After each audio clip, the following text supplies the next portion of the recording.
Il fut un temps où les Américains étaient accueillis en grande pompe. Aujourd'hui, c'est tout l'inverse. Les tapis rouges disparaissent et les portes se ferment une à une. De plus en plus de grandes puissances disent non à la présence américaine. Accords annulés, visas bloqués, citoyens expulsés, l'ambiance a radicalement changé. Mais pourquoi cette hostilité soudaine? Est-ce une question de géopolitique, de rapport de force, ou une vengeance déguisée? Du retrait de troupes militaires aux restrictions de visas, quelque chose de majeur est en train de se produire, et les Américains se retrouvent en plein milieu de la tempête. Ce ne sont pas des pays en crise ou des régimes marginaux. Non, il s'agit d'acteurs clés sur la scène mondiale, qui prennent des décisions fortes. Si vous pensiez que votre passeport américain vous ouvrait toutes les portes, détrompez-vous. Voici 10 pays qui disent désormais non aux Américains et ce que cela signifie pour l'avenir. Numéro 10, le Nigeria. Un événement en Afrique a complètement pris Washington par surprise. Le Niger a tout simplement demandé aux forces américaines de quitter le pays. Oui, vous avez bien entendu. Ce pays qui hébergeait plus de 1000 soldats américains pour des missions antiterroristes vient de tirer un trait sur cette coopération.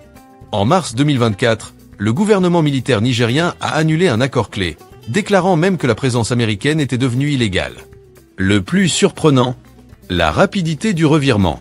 Ce qui a changé, des bouleversements politiques, de nouvelles alliances stratégiques et une méfiance grandissante envers les présences militaires étrangères. Et pourtant, il ne s'agit pas d'un pays en conflit direct avec les États-Unis. C'est plutôt un signal d'alarme. L'influence américaine s'effrite dans des régions autrefois considérées comme sûres. Alors, une question s'impose. Si un pays peut fermer la porte aussi brusquement, qui sera le prochain? Les bases américaines dans le monde sont-elles en sursis? Ce n'est que le début. Et ce qui suit implique une puissance bien plus grande, qui n'a pas hésité à pousser les Américains vers la sortie. Numéro 9. La Russie.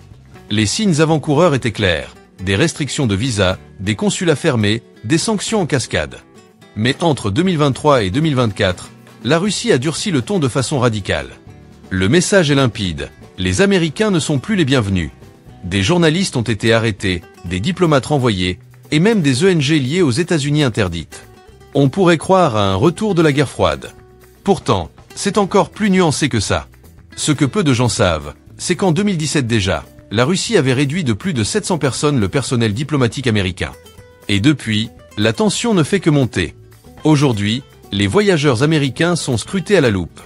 Même les simples touristes peuvent être interrogés. Pourquoi cette montée des tensions? Jeu d'influence? Représailles politiques? Peut-être. Mais ce qui inquiète, c'est la vitesse à laquelle tout cela évolue. Cela en dit long sur la position des États-Unis dans le nouvel ordre mondial. Avant de découvrir le prochain pays, encore plus influent et encore plus discret dans sa manière d'écarter les Américains, n'oubliez pas de vous abonner. Ce genre de contenu, vous ne le verrez pas ailleurs. Des faits concrets, des vérités ignorées, des sujets brûlants. Imaginez un instant que l'un des plus grands partenaires commerciaux des États-Unis devienne l'un de ses hôtes les plus méfiants. Le pays dont on parle maintenant a longtemps attiré des milliers d'étudiants, d'entrepreneurs et de touristes américains. Aujourd'hui, ils sont surveillés, limités, parfois même détenus.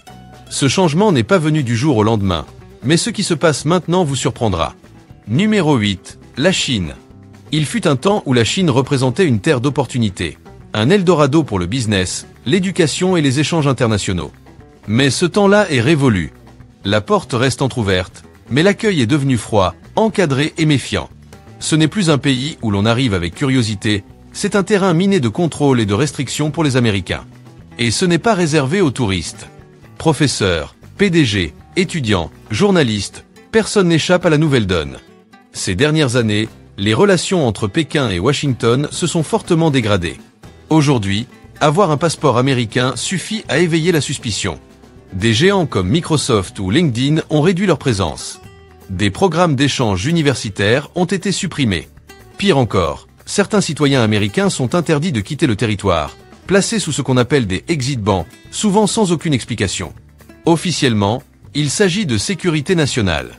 Officieusement, d'une méfiance profonde qui transforme chaque Américain en suspect potentiel. Posez-vous la question, si un étudiant peut être interrogé sans raison, si un cadre peut être retenu pour un conflit commercial, qu'est-ce que cela signifie pour les voyageurs ordinaires? Ce n'est pas un film d'espionnage. C'est bien réel. Et le plus troublant, c'est que ces changements sont silencieux, presque invisibles, jusqu'à ce que vous soyez directement concerné. Aujourd'hui, les Américains en Chine sont soumis à une surveillance numérique renforcée, à des procédures de visa plus strictes et à une baisse notable des opportunités professionnelles. Même les échanges culturels sont désormais sous haute vigilance. Et pourtant, malgré cette méfiance croissante, les liens économiques entre les deux géants restent solides. Alors, que se passe-t-il quand les tensions politiques montent, mais que les échanges commerciaux continuent? Sommes-nous à l'aube d'une rupture totale? Ou bien s'agit-il d'un avertissement, un test? Ce n'est pas de la science-fiction. C'est ici, maintenant, et ça ne fait que commencer. Et si vous trouvez ça déjà alarmant, attendez de voir ce qui se trame au Moyen-Orient, où les décisions deviennent de plus en plus personnelles et visent directement les citoyens américains. Numéro 7. L'Iran. Ni avertissement, ni recours. L'Iran occupe depuis longtemps une place particulière dans les affaires internationales. Mais ces dernières années, son attitude vis-à-vis des Américains est devenue nettement plus sévère. Ce que beaucoup ignorent, c'est à quel point il est devenu périlleux pour un citoyen des États-Unis de se rendre sur le territoire iranien. Des arrestations arbitraires, des accusations floues, des détentions sans jugement. Et ce, parfois pendant plusieurs années. Il ne s'agit pas seulement de figures connues, même des voyageurs ordinaires, des personnes à double nationalité ou des travailleurs humanitaires ont vu leur voyage basculer en cauchemar du jour au lendemain. Le département d'État américain a émis un avis de niveau 4. Ne voyagez pas, le plus élevé qui soit. Pourquoi? Parce que les risques d'emprisonnement injustifiés sont trop grands. Et une fois sur place, il faut savoir que l'aide du gouvernement américain est extrêmement limitée. Vous pensez que cela ne pourrait pas vous arriver? Imaginez être retenu à l'aéroport à cause d'une simple publication sur les réseaux sociaux. Car en Iran, un Américain n'est pas vu comme une simple personne, mais souvent comme un symbole de la politique étrangère des États-Unis. Résultat, ce qui se passe à Washington peut très bien se retourner contre vous à Téhéran. Les liens culturels, les visites familiales, les projets professionnels, tout cela est devenu risqué. Même les journalistes ont été arrêtés pour des motifs d'espionnage. L'Iran est un pays fascinant, riche en histoire et en culture, mais aujourd'hui, c'est aussi l'un des endroits les plus dangereux au monde pour un citoyen américain. Et cela pose une question essentielle. Si les tensions géopolitiques s'intensifient et que les citoyens deviennent des cibles à cause de leur nationalité, où peut-on encore voyager en toute sécurité? Avant de découvrir le prochain pays, sans doute le plus extrême de cette liste, n'oubliez pas de vous abonner. Ça nous aide à continuer ce travail d'enquête et à vous apporter des informations réelles, brutes et indispensables. Car dans certains pays, ce n'est pas aussi simple que d'entrer. Parfois, on n'en ressort jamais. Numéro 6. La Corée du Nord. Un pas de travers peut tout faire basculer. Ce pays n'apparaît pas dans les guides touristiques classiques. Vous n'en entendrez pas parler dans les discussions de voyage. Et pour cause. Pour les Américains, la Corée du Nord est probablement la destination la plus risquée au monde. Il n'y a aucune ambassade des États-Unis sur place. Aucune protection consulaire. Une fois que vous y entrez, vous êtes entièrement entre les mains du régime. Et beaucoup ne s'en rendent compte que trop tard. Des citoyens américains ont été arrêtés pour des faits dérisoires. Avoir pris une photo, décroché une affiche, ou simplement prononcer un mot mal interprété. Dans une affaire tragiquement célèbre, un étudiant américain a été condamné à 15 ans de travaux forcés pour avoir prétendument volé une banderole de propagande. Il n'est jamais rentré chez lui vivant. Depuis, Washington interdit légalement à ses ressortissants de s'y rendre sans autorisation spéciale et a émis un avis de niveau 4. Mais la menace va bien au-delà des mises en garde officielles. Et si vous étiez accusé d'espionnage sans preuve, forcé d'avouer à la télévision nationale un crime que vous n'avez pas commis? Et si votre simple nationalité devenait votre principal tort? Car en Corée du Nord, chaque mouvement est surveillé. Chaque parole est potentiellement enregistrée. Vous n'êtes pas libre de circuler, ni de vous exprimer. Dès que vous atterrissez, vous devenez une pièce sur l'échiquier diplomatique du régime. Certains pensent que c'est exagéré. Pourtant, ce pays a utilisé à maintes reprises des ressortissants étrangers, surtout américains, comme monnaie d'échange dans ses négociations internationales. Les arrestations deviennent des titres de presse. Les prisonniers deviennent des outils de pression. Alors même si vous ne comptez jamais y aller, posez-vous cette question. Si, pour une raison ou une autre, vous vous retrouviez là-bas, pourriez-vous décider vous-même du moment de votre retour? Rien n'est moins sûr. Numéro 5. La Turquie, une destination en pleine métamorphose. Autrefois prisée pour son charme unique entre Orient et Occident, la Turquie attirait chaque année des millions de touristes. Mais aujourd'hui, la situation s'est complexifiée, notamment pour les citoyens américains. De plus en plus d'Américains sont détenus, non pour avoir enfreint la loi, mais pour des suspicions vagues, des affiliations supposées ou des raisons politiques. Un pasteur américain a ainsi été retenu près de 2 ans sans chef d'accusation formelle, provoquant une crise diplomatique entre Ankara et Washington. Et ce n'était pas un cas isolé. D'autres journalistes, humanitaires, voire simples visiteurs ont été interrogés, surveillés, voire refoulés à l'entrée du pays. Les ONG et entreprises américaines ont aussi subi des fermetures et des enquêtes. Le climat pour les citoyens des États-Unis est devenu incertain, et parfois même franchement hostile. Les autorités turques ont accusé plusieurs organisations liées aux États-Unis de fomenter des troubles, ce qui a nourri un climat de suspicion croissante. Alors, un pays peut-il vraiment passer du statut de partenaire touristique à celui de zone à éviter? Que faire si un simple séjour se transforme en cauchemar juridique? Si un pays autrefois accueillant devient soudain méfiant, voire menaçant, les avertissements de voyage recommandent aujourd'hui la plus grande prudence. Ce ne sont pas des mots légers. Et si les relations diplomatiques venaient à se détériorer davantage, les risques pourraient exploser en un clin d'œil. Donc posez-vous la question avant de réserver votre billet. Ce qui était sûr hier pourrait très bien devenir interdit demain. Numéro 4, Venezuela. Imagine ceci. Un instant tu poses tes valises à l'hôtel, l'instant d'après, ton nom est sur une liste de surveillance. C'est exactement ce qu'ont vécu certains citoyens américains en voyage au Venezuela. Ce pays, autrefois un géant du pétrole et un partenaire économique des États-Unis, est devenu l'un des endroits les plus risqués pour un Américain. Le changement a été brutal. En 2019, les États-Unis ont fermé leur ambassade à Caracas. Pourquoi? Par crainte pour la sécurité de leurs ressortissants. Et depuis, plus aucun soutien consulaire sur place. Si un problème survient, tu es seul face à la situation. Mais ce n'est que le début.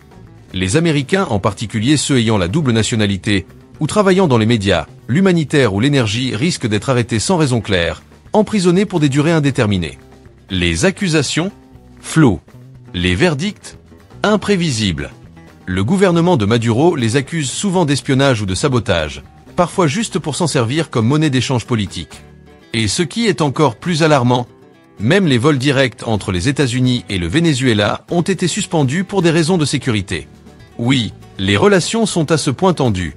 Et pourtant, malgré la beauté naturelle du pays et ses liens historiques avec l'Amérique, il est devenu méfiant, instable et totalement imprévisible pour un citoyen américain.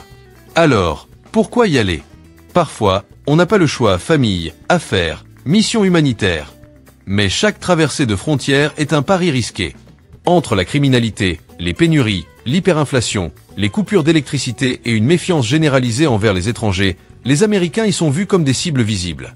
Et dans ce climat, la frontière entre simples visiteurs et otages diplomatiques s'efface dangereusement. Numéro 3, Cuba. À seulement 145 km de la Floride, Cuba semble être une destination de rêve. Mais pour les Américains, ce voyage est loin d'être simple.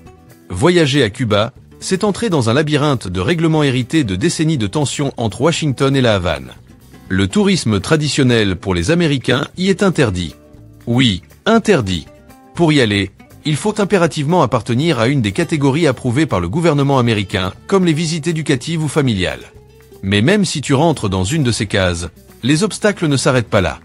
Beaucoup d'hôtels, d'entreprises, voire même de taxis, sont affiliés à l'armée cubaine. Et faire appel à eux peut te mettre en infraction avec les lois américaines. Une simple réservation pourrait attirer des ennuis juridiques. Sur place, les voyageurs américains sont étroitement surveillés. Des incidents de santé inexpliqués ont même touché du personnel de l'ambassade américaine, entraînant le retrait massif de son personnel. Depuis, les services consulaires tournent au ralenti, les visas sont rares, les vols limités, et les cartes bancaires américaines souvent inutilisables. Et ce que beaucoup ignorent, c'est que Cuba est encore aujourd'hui sur la liste noire des États soutenant le terrorisme, selon les États-Unis. Cela implique des sanctions sévères et une vigilance constante autour de toute activité américaine sur l'île. Alors ce qui devait être une escapade tropicale peut vite tourner au cauchemar. Interrogatoire pour avoir rencontré la mauvaise personne, dossier signalé pour un itinéraire mal interprété, ou simplement incompréhension culturelle mal perçue. Ce n'est pas un film, c'est la réalité actuelle. Et tant que les tensions restent gelées, les risques ne font qu'augmenter pour les Américains peu informés. Chaque vidéo est là pour t'alerter, t'informer, et t'ouvrir les yeux sur ce que les gros titres ne disent pas. Numéro 2, Afghanistan. Il y a des endroits où le danger est prévisible. Et puis, il y a l'Afghanistan, où le danger te trouve avant même que tu t'en rendes compte. Depuis le retrait des troupes américaines en 2021, le pays est devenu l'un des endroits les plus dangereux au monde pour un citoyen des États-Unis. Plus d'ambassades, plus de diplomates, plus aucun soutien officiel. Autrement dit, aucun filet de sécurité si les choses tournent mal. Et pourtant, certains tentent encore d'y retourner, souvent pour des raisons humanitaires ou personnelles. Mais les risques sont énormes, enlèvements, violences, détentions arbitraires. Même les réseaux de confiance d'autrefois ne sont plus sûrs. Avec le contrôle du pays par les talibans, les passeports américains sont vus comme des symboles politiques. Et ça, dans un tel climat, c'est tout sauf rassurant. Pose-toi cette question. Irais-tu dans un pays où même ton propre gouvernement ne peut rien faire pour toi? Ce n'est plus un champ de bataille. C'est un piège silencieux pour les Américains. Numéro 1. Biélorussie. Un pays européen méconnu du grand public, mais où la situation s'est dégradée à une vitesse alarmante. La Biélorussie est aujourd'hui l'un des pires environnements pour un Américain en déplacement. Peu visible dans les médias, mais en coulisses, les tensions avec les États-Unis ont atteint des sommets. Surveillance généralisée, expulsion de diplomates, fermeture de consulats, interrogatoire de journalistes. Les visiteurs américains sont désormais vus comme des intrus potentiellement menaçants. Et ce qui peut te mettre dans le viseur? Une publication sur les réseaux sociaux, un mot mal interprété, ou même le simple choix d'un hôtel affilié à un organisme sensible. Un simple faux pas peut te valoir des interrogations, voire une détention. Les autorités américaines déconseillent formellement tout voyage en Biélorussie. Ce n'est plus une mise en garde, c'est une alerte rouge. Voilà les 10 pays où les risques pour les citoyens américains ne cessent de croître.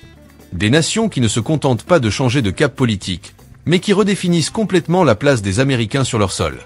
Si cette vidéo t'a ouvert les yeux, pense à t'abonner, à liker et à la partager autour de toi. Fais passer le message pour que d'autres prennent conscience des véritables enjeux. Active aussi la cloche pour recevoir nos prochaines vidéos, toujours basées sur des faits concrets, choquants et souvent ignorés. Merci d'avoir regardé. Reste prudent et reste curieux.